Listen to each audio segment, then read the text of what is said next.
Hello, everybody. Scott Golden here with the Raw review for the 9/27/21 edition of Raw. And again, this show is abysmally bad. I watch because it's been 32 years of my life that I've watched wrestling on a weekly basis, and because um, on a perfect pipe dream, my health gets better, and I'd love to run shows as an independent promoter. So I want to see what's not working, so as what not to do. But I don't know why anybody watches this abysmal show. Anyway, overall, we open the show with a recap of Big E beating Bobby Lashley for the title before pinning him in last night's elimination or Extreme Rules, almost called Elimination Chamber. Big E versus Bobby Lashley ended in a DQ. Lashley sends Big E into the corner. Big E smacks him in the face. Lashley's not happy with this. Walks over Big E and comes up bleeding from the mouth. Lashley posts him, but Big E responds with an overhead suplex. Then they lead to a commercial break less than 3 minutes into a title match, even though this opens the show, so they really don't care about wrestling. Lashley regains control, hits a flatliner, then collides. They both hit clotheslines, and then Lashley cuts off Big E's comeback attempt with a swinging neckbreaker. Big E then goes for the big ending, but Lashley fights the apron. That leads to Big E hitting a big spear through the ropes to the delight of the fans at home and the crowd live. Big E gets to his feet, sees Shelton Benjamin and Cedric Alexander wearing Hurt Business t-shirts. Standing over him, Big E returns to the ring and eats a spinebuster. Lashley hits a spear as Kofi Kingston and Xavier Woods run down and go after Benjamin and Alexander. So I guess we're hitting reset on the concept of the Hurt Business. Brawl spills into the ring, interrupts, and that leads to a disqualification. Teams continue to brawl. Post-match, officials run down, break things up. Adam Pearce announced that the two men will wrestle for the titles later tonight in steel cage match. Crowd is happy to hear this. Angel Garza and Carrillo do a backstage promo earlier today, basically explaining how handsome they are. Angel Garza with Carrillo defeats Eric from the Viking Raiders in 2 minutes. Why even have them get dressed for this? Eric hits a knee strike, but becomes distracted by Carrillo on the floor, and Carrillo jumps on the apron. And then Eric turns around into a super kick. Garza then finishes him off with a wing clipper for a pinfall. And then 24/7 match. Waste of time as Reginald ends in a DQ, 127. They do some acrobatics until Ricochet whips Reginald into a dive position. R-Truth and Drew Gulak and Drake Maverick makes an appearance as well, attacked abruptly for DQ. Both these men fight Akira Tozawa and trying to attack. Why is there a DQ in this sort of match? Anyway, Kevin Patrick interviewed Riddle, who is on his own tonight. Riddle said Randy Orton is taking a break. Orton told him he needed a break from him or else he'd RKO him out of the country. Riddle rambles on for a while about stuff that no one cares about, and then he listens to Orton's theme on his headphones. Riddle suddenly realized that Almost and AJ were standing behind him, and they stared at each other until the segment ends mercifully. Then we go. Tozawa is still in the ring after the break. He demands a match against Truth or Gulak or Maverick or whomever. Keith Bearcat Lee enters. Lee's in new gear. Bearcat on the back. Lee wins with a big bang catastrophe in 36 seconds. Damian Priest does a pre-tape promo saying he wants to finish Sheamus off once and for all. They announce St. Louis will host the Royal Rumble and to expect 40,000 people. And so Patrick interviews Big E. Kingston and Woods are there. Big E cuts a serious promo, and he said he calls a shot when he said he would cash in the briefcase, and when he said New Day would win last night, he called the shot again tonight and said he would retain the title. Going to the second hour, I want an hour of my life back. No countout, no submission. Match Damian Priest and Sheamus beats Sheamus to retain the U.S. title. This match goes 15 minutes, 51 seconds. Priest hits a broken arrow early in the match for a 1 count, so we're killing that finish. Sets up a table as soon after that, Sheamus attacked, and Sheamus then battles on the apron. Sheamus hits white noise through the table. And then after the break, Sheamus attacks with a kendo stick before hitting power slam for near fall. Sheamus mocks Priest before trying something off the top rope. Priest nails him with a kendo stick and attacks repeatedly. Sheamus manages to shove Priest into the post and the barricade. Priest then had a cut and a bruise on his upper back and shoulder from the table shot. Anyway, Priest attempts to come back.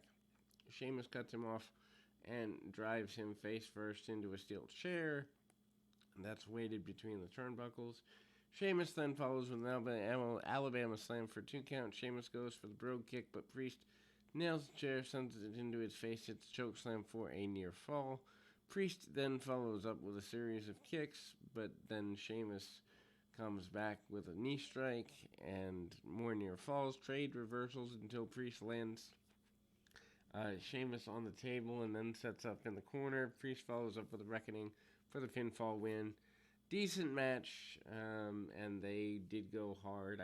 I hope this is the end of the feud, but then that begs the question, what more do you do with Sheamus? Anyway, Mustafa Ali approaches Mansoor, asking him if he's ready, and if he asked Jeff Hardy to be his partner. Mansoor thought this was a great opportunity. Ali started trash-talking Hardy. Hardy shows up right behind him. Hardy then wants to hear what Ali had to say. Mansoor gets between them. Hardy is ready to beat up Jinder Mahal and buddies tonight. They randomly announced during this match that we'd hear from Goldberg tonight, presumably by some form of video. 6-man tag, Jinder Mahal, Veer, and Shanky defeats Mansoor, Mustafa Ali, and Jeff Hardy, 342. Why have them even get ready for this? Veer pins Ali after hitting a big clothesline, turns Ali inside out. This was virtually a non-existent match. Corey Graves made a analogy about baseball because I guess one of them, Veer, maybe had played baseball at some point. Anyway, Karrion Kross does a promo in the back, doesn't really say much. Kross wins via submission against Jason Riker in 135 using a salto suplex and a cross jacket, and Riker taps out pretty quickly. Doudrop approaches Pierce and Sonya Deville in their office. She wants an open challenge title match against Charlotte tonight. Deville said she'd be fine with that, and she wanted to see Doudrop do the little dance that she does if she won. Doudrop danced in excitement. Deville also made the remark about Naomi not deserving to be on SmackDown roster. Why would you acknowledge that on Raw? Anyway, Lashley cuts a promo in the back, speaking directly to the camera, speaks all about the ways he's going to destroy Big E tonight and become the rightful WWE champion. AJ Styles with almost defeats Raw Tag Team Champion Riddle. Match is all action, 12:34, probably the best match on the show, probably the best match of the week for WWE in some ways. Styles takes control, Riddle mounts a comeback, and then returns from the commercial break. Styles then gets the knees up and senton, and an attempt to hit the forearm, fireman's carry neckbreaker for near fall. Riddle comes back with a German suplex for near fall. Styles then hits Pele kick. Riddle comes right back with a knee strike. Styles then hits a pump handle gut buster. Styles then sets up the phenomenal forearm. Riddle kicks him off the rope and hits a penalty kick and then into a dive. Styles applies calf crusher, which then he returns to the ring, but Riddle gets a rope break. Styles runs into a knee strike and Riddle sets up the RKO. Styles counters into a burning hammer and Styles clash for the pinfall win. Almost gives Riddle a chokeslam after the match. Sarah asked Shayna Baszler to explain why she so badly injured Nia Jax, and Baszler walks away without answering. I wouldn't answer either. Charlotte Flair defeats Doudrop to retain the Raw Women's Championship in 1 minute 50 seconds. Why have them get dressed for this? Anyway, Doudrop used power advantage, takes control, and tries to crush Charlotte with a senton. Almost legitimately does. Doudrop is running towards the ropes and hits a running cross body. Eva Marie's music hit. Doudrop stops dead in her tracks. Doudrop's distracted by Marie, and Charlotte hits natural selection for the pinfall. This is the complete waste of everyone involved in the segment. Goldberg interview via satellite. Goldberg has a message for Lashley. He hoped Lashley is a better father than he was a liar. He knew Lashley was lying when he was choking out Gage, was when he said it was just a misunderstanding. And ultimately, he swears he's going to protect his son against anything and anyone, promises to hurt Lashley, and if Lashley's lucky, Goldberg would kill him. Goldberg enjoyed handing out punishment, and Lashley would be his next victim. Eva Marie is still in the ring getting booed throughout the promo. She said she'd have won the title if she'd had the opportunity, and Eva Marie obviously isn't going to get that opportunity. Shayna marches out, and before Marie could leave the ring, Baszler put her in the clutch, and Marie tapped before passing out. Crowd cheered. Baszler also stomped on Marie's elbow and sent her into the steel steps, and the officials begged her to stop. Anyway, interview with Nikki Ash and Rhea Ripley. Ripley said they're complete opposites, but sometimes opposites attract, and one thing they had in common was the tag team titles. She wasn't worried about the draft because they could go wherever they want, whenever they want. Nikki said they needed matching outfits, and Ripley wasn't interested. So then Lashley attacks Big E during his entrance before they could even get in the ring for the cage match. Cage match goes 16-28. Big E defeats Lashley to retain the championship in the cage. After the break, the ref checks on Big E, demands to start the match, immediately hits the STO for a 1 count, and then is on offense briefly until Lashley cuts him off. Lashley tries a spear, but Big E hits a hip toss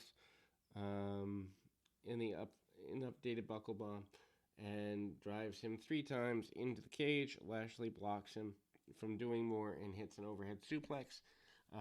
Big E then tries the big ending off the ropes, but Lashley countered into the Dragon Sleeper. Lashley then tries climbing the cage, but Big E went after him and bounced his head into the cage until he fell off the ropes. Benjamin and Alexander are told they can't get involved, but they start running in anyway. Big E knocks them off the cage. Lashley tries escaping through the door, but Woods slams the door in his face, giving Alexander a super kick. In the process, Kingston runs up the side of the cage, knocks down Benjamin. Kingston then does a trust fall off of the side of the cage, taking out both Benjamin and Alexander.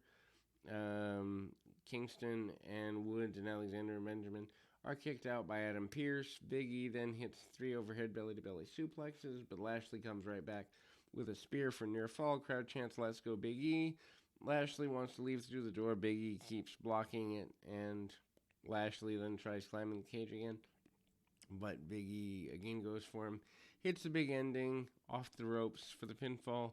Big E retains. Post-match, Drew McIntyre enters the stage. He points at Big E with the sword as they go off the air, and obviously we're going to Big E and Drew McIntyre at some point. This is probably the flattest Raw in a long time, but I'm not surprised. We'll be back with more right after this.